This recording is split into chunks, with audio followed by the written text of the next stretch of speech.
অনেক সুন্দর একটা গরু দেখতে পাচ্ছি, অনেকে শিববি বলে। জি জি, শিববি বলে। এটা হাইট এখন আছে 64 ইঞ্চি। গত বছর আল্লাহ দিলে 33টা আপনার কুরবানির জন্য বানিয়েছিলাম, আর 33টাই সোল দেওয়া হয়েছে আল্লাহ দিলে। প্রথম বছরেই সবগুলো গরু বিক্রি করা, এটা আসলে তো আল্লাহ পাকের খাস রহমত ছাড়া আমার মনে হয় যে আর কিছুই না।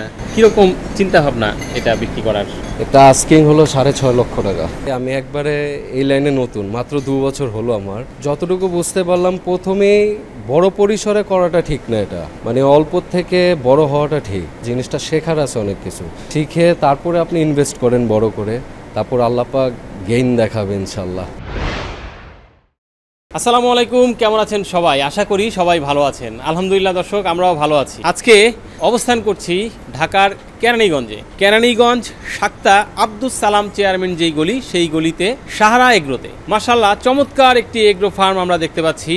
মাত্র 2 বছরে এই ফার্মটির খুব সুন্দর একটি সফলতা আমরা দেখতে পাচ্ছি, আমাদের সামনে ফুটে উঠেছে। তো আমরা এই খামারটি ঘুরবো এবং এই খামারটি সম্পর্কে আপনাদেরকে জানানোর চেষ্টা করব। থাকবেন আমাদের সাথে ভিডিওর শুরু থেকে শেষ পর্যন্ত, এবং এখন পর্যন্ত আমাদের চ্যানেলটি যারা সাবস্ক্রাইব করেননি অবশ্যই চ্যানেলটি সাবস্ক্রাইব করে নেবেন, ফেসবুক পেজটি ফলো করবেন।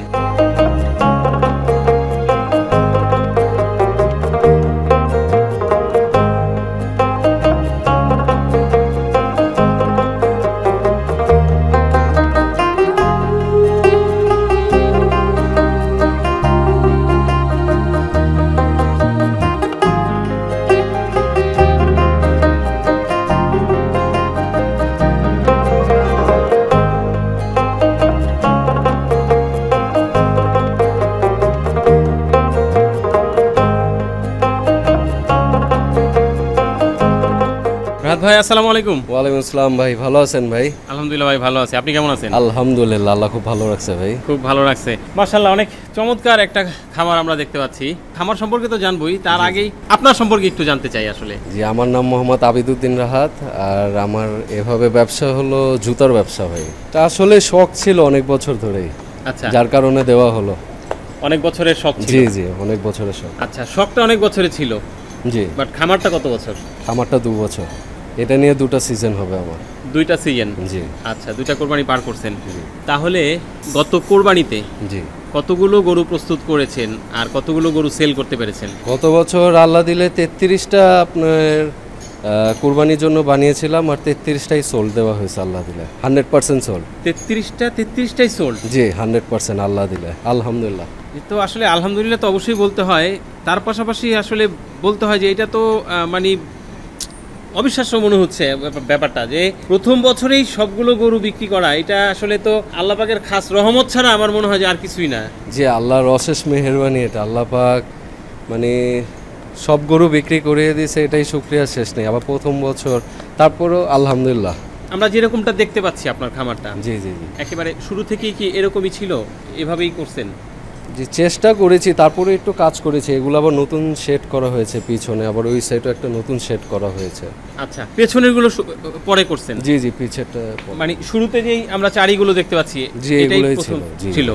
এই যে লম্বা একটা শাড়ি দেখতে পাচ্ছি, এই শাড়িতে কতগুলো গরু রাখা আছে? এখানে 16টা রাখা গেত, তারপর আমি সাইড দিয়ে আরো ছোট গরু রাখা হয়েছে, তো আচ্ছা তখন টোটাল 33টা গরু করা হয়েছে। তখন টোটাল 33টা করছেন। আচ্ছা, আমরা একটু হাঁটি, গরুগুলো দেখাই, আর একটু একটু করে কথা বলি। আমার মনে হয় যে গরুগুলো দেখতে চায় দর্শক, এবং আরও বিস্তারিত একটু জানতেও চায়। জি জি, ইনশাল্লাহ, আসেন ভাই। ভাই মাশাআল্লাহ, অনেক সুন্দর একটা গরু দেখতে পাচ্ছি, উলবাড়ি। জি। আচ্ছা, অনেকে শিববি বলে। জি জি, শিববি বলে। এটা হাইট এখন আছে 64 ইঞ্চি। 64 ইঞ্চি? জি জি। ওরে বাপ রে বাপ, ওর যা চুট দেখতে পাচ্ছি একেবারে, এবং দাঁড়ানোর স্টাইলও কিন্তু অনেক সুন্দর গরুটার। জি, মাশাআল্লাহ মাশাআল্লাহ। আপনার এখানে তো মোটামুটি অনেক বড় বড় গরু দেখতে পাচ্ছি, তো শুরুতেই আসলে এরকম বড় গরু নিয়ে শুরু করাটা একটু রিস্কি হয়ে গেছে কি মনে হয় নাকি? জি, একটু রিস্কি হয়ে গেছে, তারপরও চেষ্টা করেছি, দেখি আল্লাহ ভরসা। আচ্ছা, চেষ্টা করছেন, আল্লাহ ভরসা। আবার চেষ্টা তো মোটামুটি সফলও হয়ে গেছেন, প্রথম বছরই মোটামুটি সব বিক্রি করেছেন। আচ্ছা, এই যে প্রথম বছর 33টা গরুর কথা বললেন, প্রথম বছর 33টা কি এরকম বড় গরুই ছিল নাকি ছোট গরু ছিল? বড় ছিল, ছোটও ছিল। ছোটও ছিল? জি জি, ছোট সম্ভবত তখন 10-12টার মতো হতে পারে। ছোট 10-12টার মতো ছিল। জি। আচ্ছা, এর লাইভ ওয়েট কেমন আছে এখন? এটা আছে 720 কেজির মতো এখন। 720 কেজি। জি অনেকেই বলতেছে খামার করার পরে 2-3 বছর পর হয়তো গরুকে ভালোবাসে অথবা এই গরু পছন্দ করে, অথবা অনেকেই হয়তো চিন্তা ভাবনা করে যে আসলে বাবা সরকারি চাকরি থেকে রিটায়ারমেন্টে গেছে, মোটামুটি বেশ কিছু ক্যাপিটাল আছে, অথবা অনেকেই ভাবে যে বিদেশ থেকে অনেক দিন থাকলাম তো দেশে যেয়ে একটা কিছু করি, তো তখন হয়তো মোটামুটি দেশে আসার পরে বেশ বড় একটা অ্যামাউন্ট নিয়ে ইনভেস্ট করে খামার শুরু করে দিল। দেন 2-4 বছর পরেই বলতেছে যে ভাই এই সেক্টরে তো খুবই খারাপ অবস্থা, ভাই আমার যা ছিল সব শেষ, হ্যাঁ খামার ভাই বন্ধ করে দিছি, করতে পারতেছি না। আসলে কি মনে হয় কেন তারা করতে পারে নাই, কেন তাদের এরকম? অনেকে হয়তো বলবে যে ভাই তো 2 বছর হলো মাত্র, ওনার কাছ থেকে এই প্রশ্ন জানতে যাচ্ছেন, বাট 2 বছর হলেও আমার মনে হচ্ছে যে 2 বছরে আপনি মোটামুটি ভালোই সফল যেই জায়গাটাতে আসছেন। আলহামদুলিল্লাহ। তারপরও আসলে কি আমি এটা সত্য কথা বলছেন ভাই, আমি একবারে এই লাইনে নতুন, মাত্র 2 বছর হলো আমার।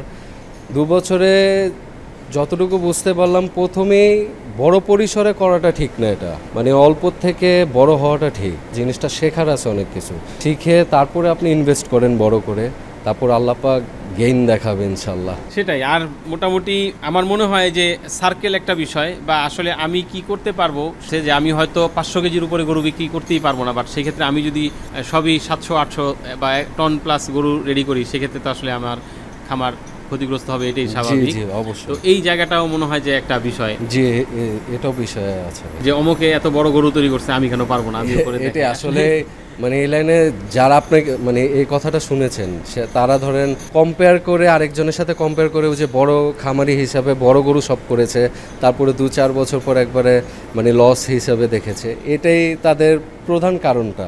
শাহিওয়াল মনে হয় নাকি? জি এটা শাহিওয়াল ক্রস আছে, শাহিওয়াল ক্রস, এটাকে আমরা বলি দেশালের সাথে শাহিওয়ালের ক্রস।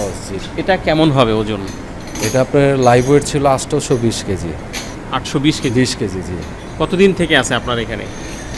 এটা প্রায় বছরখানিক হয়ে গেছে পালাবার। 1 বছরের মতো পালতেছেন প্রায়। গত বছর তো 100% সোল আলহামদুলিল্লাহ। জি ভাই। এই বছর কি অবস্থা আসলে? এই বছর আলহামদুলিল্লাহ ভাই, এখন পর্যন্ত প্রায় 50% সোল্ড দিয়ে দিয়েছি আমি ভাই। 50% অলরেডি সোল্ড? জি জি আল্লাহ দিলে। আলহামদুলিল্লাহ তো অবশ্যই বলতে হয়। জি আলহামদুলিল্লাহ। তবে একটু জানতে চাই যে এই যে এখনো কোরবানির বেশ মোটামুটি অনেক দিনই বাকি, 25-26 দিনের মতো বাকি আছে মনে হয়, তাতেই 50% সোল্ড হয়ে গেছে। তো আসলে কি আছে আপনার মধ্যে বা আপনার এই খামারে বা আপনার এই গরুর মধ্যে যে আসলে 50% গরু সেল হয়ে গেছে আগেই? তা আসলে সব কিছুই আল্লাহর হুকুম, আল্লাহ পাকের মানে হুকুম হয়েছে বিধায় আমার 50% এখন সোল্ড হয়ে গেছে। এটাই। আচ্ছা, এই যে কালো বিশাল দেহের গরু দেখতে পাচ্ছি 145 145 নাম্বার ট্যাগের এই যে গরুটা, এটা সম্পর্কে একটু যদি জানি। এটা এখন আছে 6 দাঁতের গরু, আর ওজন প্রায় আছে আপনার 830 কেজির মতো, 30 থেকে 40 কেজি হবে, সরি।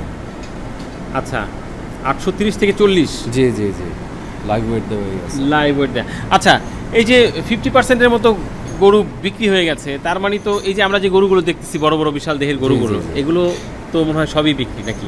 না সবই না, এখান থেকে কিছু আছে আর কিছু বিক্রি করা হয়েছে। কিছু আছে।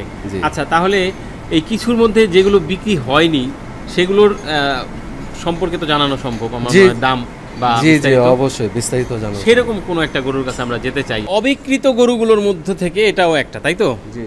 আচ্ছা, কিরকম ওয়েট আছে, কয় দাঁতের গরু, দামটাও জানতে চাই আমরা। এটা হলো 6 দাঁতের গরু, আর ওজন আছে প্রায় এখন 640 কেজির মতো।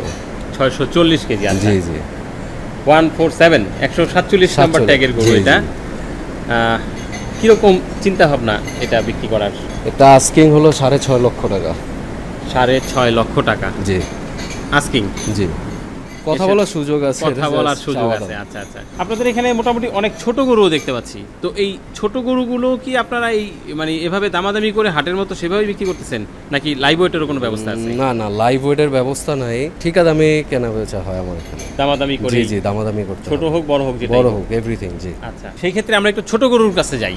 জি জি অবশ্যই, আসেন ভাই। আচ্ছা, এই যে ছোট সুন্দর একটা পাকড়া দেখতে পাচ্ছি, ভুট্টি পাকড়া নাকি? জি জি ভুট্টি পাকড়া। কেমন ওজন হবে এদের? তো আসলে ওজন আইডিয়া করা মুশকিল, খুব হেভি হয় এরা। এখন আছে প্রায় 150 কেজি। কয় দাঁত? এটা হলো আপনার 4 দাঁতের। 4 দাঁতের। এরা যেমন হেভি হয়, দুষ্টামির দিক থেকেও মোটামুটি মাশাআল্লাহ। জি, দুষ্টামি অনেক প্রচুর করে, প্রচুর দুষ্টামি করে। আচ্ছা, কিরকম চিন্তা ভাবনা এর? এটা মানে চাওয়া রেট হলো 1,30,000। 1,30,000 চাওয়া রেট, জি দামাদামি করে নিতে পারবে। জি, দামাদামি করে নিতে হবে। আচ্ছা, এই যে সুন্দর সুন্দর অনেক গরু দেখতে পাচ্ছি, মোটামুটি ছোটগুলো যেমন দেখতে সুন্দর লাগতেছে, বড় বড় বিশাল গরুগুলো তো সুন্দর লাগতেছেই। আপনার কাছ থেকে যদি একটু জানতে চাই যে আসলে কোন জাতটার উপরে আপনি বেশি প্রায়োরিটি দেন গরুর সিলেকশনের ক্ষেত্রে বা বাছাইয়ের ক্ষেত্রে, যে এই গরুগুলো বেশি রাখার চেষ্টা করেন? বড় গরুর ক্ষেত্রে চেষ্টা করি আপনার সাইওয়াল ব্রিডের, যেটা ওগুলো গরু কাস্টমারও পছন্দ করে, যার কারণে সাইওয়াল ব্রিডের গরুটা বেশি আমার রাখা হয়। আর ছোট গরুর ক্ষেত্রে দেশাল? ছোট গরুর ক্ষেত্রে দেশাল। দেশাল, ওই তো দেশাল ভুট্টি মিলে আসলে কিছু দেশাল হয় এমনটাই যে মানে সাইজে ছোট হয়ে থাকে, তখন আবার সেগুলি দেখতে অনেকটা ভুট্টির মতোই লাগে। ওগুলাকে অনেকেই যে টেঙ্গুর বলে নাকি? টেঙ্গুর, যে এগুলা যেমন টেঙ্গুর বলা হয় এগুলোকে। আচ্ছা আচ্ছা, মাশাআল্লাহ। আসলে যেটার কাছেই যাচ্ছি আমাদের কিন্তু চোখ আটকে যাচ্ছে, খুবই সুন্দর লাগতেছে, চমৎকার পাকড়া। আবার আমার কিন্তু এই শিংওয়ালা গরুর প্রতি একটু দুর্বলতা ভাই, যে শিং না থাকলে গরু আমার কাছে মনে হয় যে ভালো লাগে না আসলে। এটা অনেকের কাছে শিং না থাকলেও ভালো লাগে। জি জি জি। এই গরুটা সম্পর্কে একটু জানি, কয় দাঁতের, এটা কেমন বয়স? এটা হলো 2 দাঁতের গরু। এখন আপনার ওজন আছে প্রায় 300 কেজির মতো। 300 কেজির মতো? জি। কতদিন থেকে লালন পালন করতেছেন? এগুলা প্রায় আমার 7 মাস হয়েছে প্রায়। 7 মাস। জি। একটু জানি গরুগুলো সংগ্রহ করা হয় কিভাবে বা কোথা থেকে? সংগ্রহ করাটা নর্মালি আপনার ঢাকার বাইরে থেকেই হয়, নিজে যাই, তারপরে যেটা পছন্দ হয় হাট করা হয়, অথবা গ্রামের বাড়ি বেরিয়ে যায় গরুটা কেনা হয়। আচ্ছা আচ্ছা, মানে যখন যেখান থেকে মানে ভালো গরু সন্ধানটা পাই তখনই যাওয়া। তো এই যে এত গরু বিক্রি করতেছেন, সেই ক্ষেত্রে একটা প্রশ্ন আসে, আসলে এখন মানুষ খুবই সচেতন কিন্তু। জি জি। গরু দেখতে চায়, জাত সম্পর্কে জানতে চায়, তার পাশাপাশি আসলে মিট কোয়ালিটিটা এখন মানুষ চিন্তা করে বা বুঝে যে আসলে মিট কোয়ালিটিটা কেমন হবে। আর মিট কোয়ালিটিটা ডিপেন্ড করতেছে হচ্ছে খাবার দাবারের উপরে, তার ফুড হ্যাবিটটা কি আসলে। তো কেমন খাবার দাবার দিয়ে আসলে গরুগুলোকে প্রস্তুত করছেন, এটা একটু জানতে চাই। খাবার দাবার এখন আমি দানাদার দিচ্ছি, সাথে খ্যার আছে আর কাঁচা ঘাস, এটাই, আর কিছু না। এই যে বিশাল দেহের গরু, এরকম বড় বড় গরুর তো অনেকে অনেক ধরনের নাম রাখে, কি কোনো নাম আছে কিনা? টাইসন। জি। আচ্ছা, লাইভ ওয়েট কত বললেন আছে এখন? এখানে টন প্লাস, আল্লাহ দিলে টন প্লাস। জি মাশাআল্লাহ। হাইট আছে আপনার 68 ইঞ্চি, এখন হাইট আছে 68 ইঞ্চি। জি। প্রাইসটা কি রকম চিন্তা ভাবনা করতেছেন? আস্কিং প্রাইস হলো 10.5 লক্ষ টাকা। 10.5 লক্ষ। জি। আমরা মোটামুটি শেষ পর্যায়ে আছি। জি। তো একটু জানতে চাই যে কি মনে হচ্ছে আপনার, এই যে সেক্টরে ইনভলভ হয়েছেন 2 বছর হলো, মোটামুটি সেলও করছেন, এবছরও আলহামদুলিল্লাহ 50% অলরেডি সেল। এই সেক্টরটা সম্পর্কে যদি আসলে জানতে চাই, আসলে কি মনে হচ্ছে এটার ভবিষ্যৎ কীরকম? ভবিষ্যৎ মাশাআল্লাহ আলহামদুলিল্লাহ খুবই ভালো। শুধু আমাদের সব খামারিদের চেষ্টা করতে হবে সব কিছু নিয়ে। আর আরেকটা জিনিস, বর্তমানে যেভাবে গোখাদ্যের দামটা, এটা হলো সব খামারিদের সমস্যাটার প্রধান যেটা এখন হয়ে দাঁড়িয়েছে। এখন গোখাদ্যের দামটা যদি রিজনেবল হয়ে যায়, তখন সব খামারিরা সুবিধা পাবে সব কিছুতেই। তো ঠিক আছে রাহাত ভাই, আমাদেরকে অনেক কষ্ট করে আপনি সময় দিলেন, আপনি ব্যবসা করেন, পাশাপাশি খামার করতেছেন, অনেক ব্যস্ত মানুষ, খুবই ভালো লাগলো আমাদেরকে সময় দিলেন। ইনশাআল্লাহ আপনি আমার জন্য দোয়া করেন, আর আপনাকে অনেক কষ্ট দিলাম। না ভাই, ঠিক আছে, আমাদের কাজ এটা। ধন্যবাদ ভাই। জি জি, ইনশাআল্লাহ। আসসালামু আলাইকুম। জি, আসসালামু আলাইকুম। দর্শক, আশা করি আমাদের মতো আপনাদেরও এই খামারটি দেখে ভালো লেগেছে এবং রাহাত ভাইয়ের কথাগুলোও ভালো লেগেছে। খুব নরম স্বরে সুন্দরভাবে কিন্তু উনি কথাগুলো বলেছে, আমাদের খুবই ভালো লেগেছে এবং খামারটিও কিন্তু ঘুরে ভালো লেগেছে, গরুগুলো তো ভালো লেগেছেই। যদি আসলে আপনাদেরও ভালো লাগে তাহলে কিন্তু সেখানেই আমাদের এই কষ্টের সার্থকতা। ভিডিওটি ভালো লাগলে অবশ্যই শেয়ার করে আপনার মতো অন্যদের দেখার সুযোগ করে দিবেন। শেষ করে দিচ্ছি আজকের ভিডিও চিত্র, আগামী ভিডিওর দাওয়াত দিয়ে। আল্লাহ পাক সবাইকে ভালো রাখুক, সুস্থ রাখুক। আসসালামু আলাইকুম।